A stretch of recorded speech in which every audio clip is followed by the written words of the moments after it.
श्री गणेशाय नमः।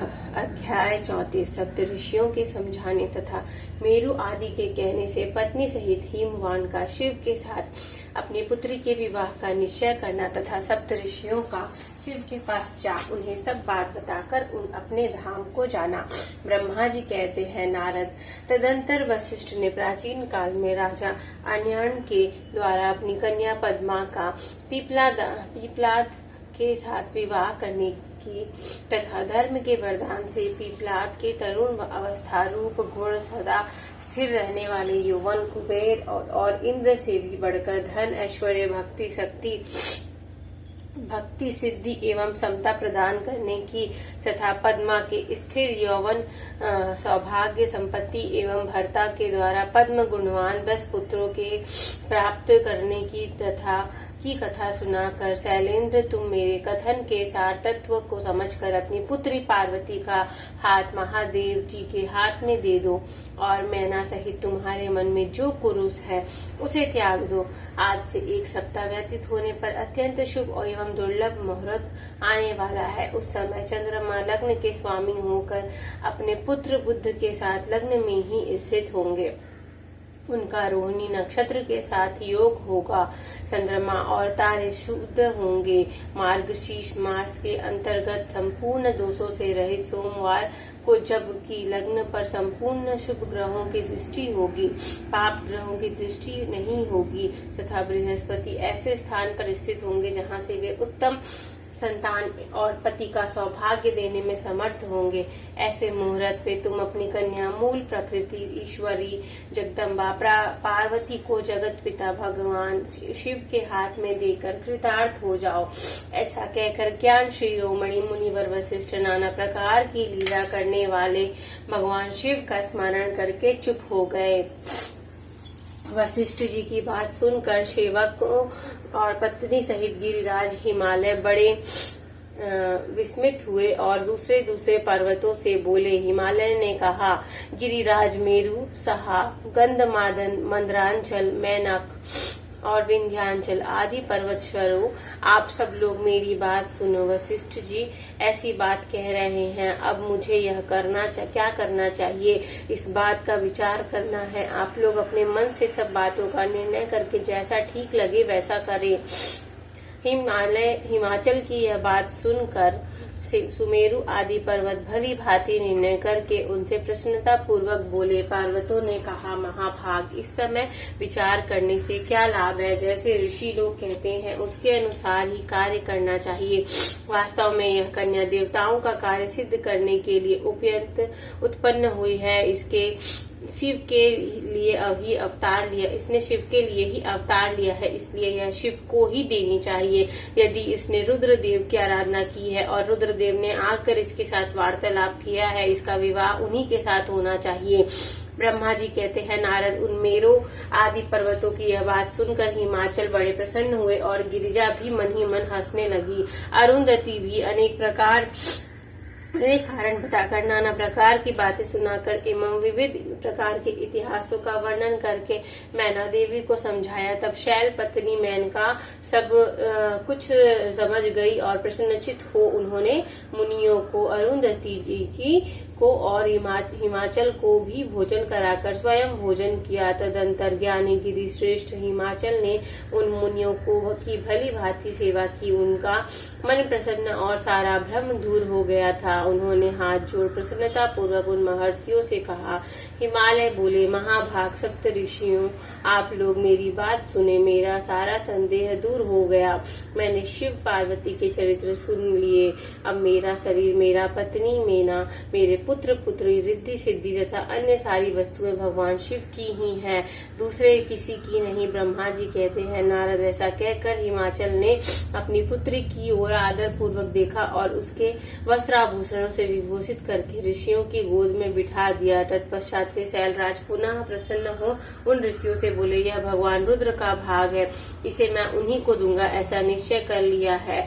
ऋषि बोले, गिरिराज, भगवान शंकर तुम्हारे याचक है, तुम स्वयं उनके दाता हो और पार्वती देवी भिक्षा है। उससे उत्तम और क्या हो सकता है हिमाचल, तुम समस्त पर्वतों के राजा सबसे श्रेष्ठ और धन्य हो, अतः तुम्हारे शिखरों की सामान्य गति है, तुम्हारे सभी शिखर सामान्य रूप से पवित्र एवं श्रेष्ठ है।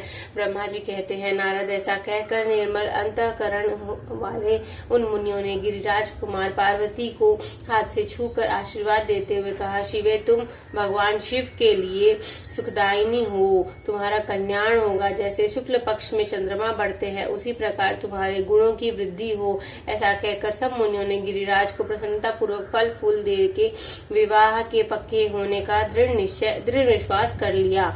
उस समय परम सती सुमुखी अरुंधति ने प्रसन्नता पूर्वक भगवान शिव के गुणों का बखान करके मैना को लुभा लिया। तदंतर गिरिराज हिमवान ने परम उत्तम मांगलिक लोकाचार का आश्रय ले हल्दी एवं कुमकुम से अपनी दाढ़ी मूछ का मार्जन किया।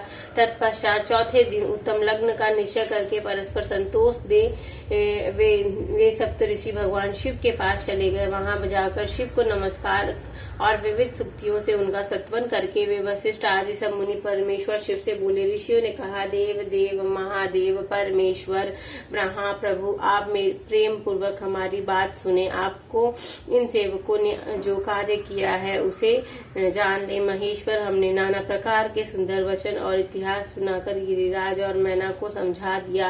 गिरिराज ने आपके लिए पार्वती का वाग्दान कर दिया। अब इसमें कोई नन्नू नच नहीं। अब आप अपने पार्षदों तथा देवताओं के साथ उनके यहाँ विवाह के लिए जाइए। महादेव प्रभु, अब शीघ्र हिमाचल के घर पधारिए और वेदोक्त रीति के अनुसार पार्वती का अपने लिए पानी ग्रहण कीजिए। सप्तऋषियों का यह वचन सुनकर लोकाचार परायण महेश्वर प्रसन्नचित हो हंसते हुए इस प्रकार बोले।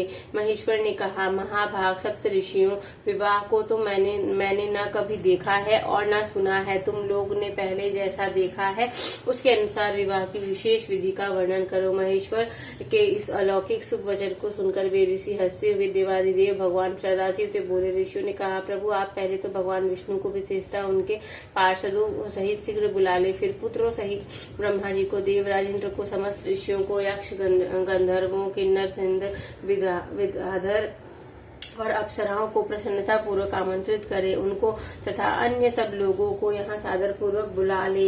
वे सब मिलकर आपका कार्य का साधन कर लेंगे, इसमें संशय नहीं है। ब्रह्मा जी कहते हैं, नारद ऐसा कहकर वे सातों ऋषि उनकी आज्ञा ले भगवान शंकर की स्थिति का वर्णन करते हुए वहां से प्रसन्नता पूर्वक अपने धाम को चले गए। इस तरह अध्याय 34 और 35 समाप्त होता है। हर हर महादेव की जय। ओम जय शिव ओंकारा, प्रभु हर शिव ओंकारा, ब्रह्मा विष्णु सदा शिव अर्धांगी धारा। ओम जय शिव ओंकारा, एकानन चतुरानन पंचानन राजे, हंसासन गरुणासन वृषवाहन साजे। ओम जय शिव ओंकारा, दो भुज चार चतुर्भुज दस भुज अति सोहे, त्रिगुण रूप निरखता त्रिभुवन जन मोहे। ओम जय शिव ओंकारा, अक्षमाला बनमाला रुंडमाला धारी, चंदन मृग मद सोहे भोले शशिधारी। ओम जय शिव ओंकारा, श्वेतांबर पीतांबर बागंबर अंगे, सनकादिक गरुणादिक भूतादिक संगे। ओम जय शिव ओंकारा, कर के मध्य कमंडलु चक्र त्रिशूल धरता, जग करता जग भरता जग संहार करता। ओम जय शिव ओंकारा ब्रह्मा विष्णु सदा शिव जानत विवेका प्रणावाक्षर मध्ये ये तीनों एका।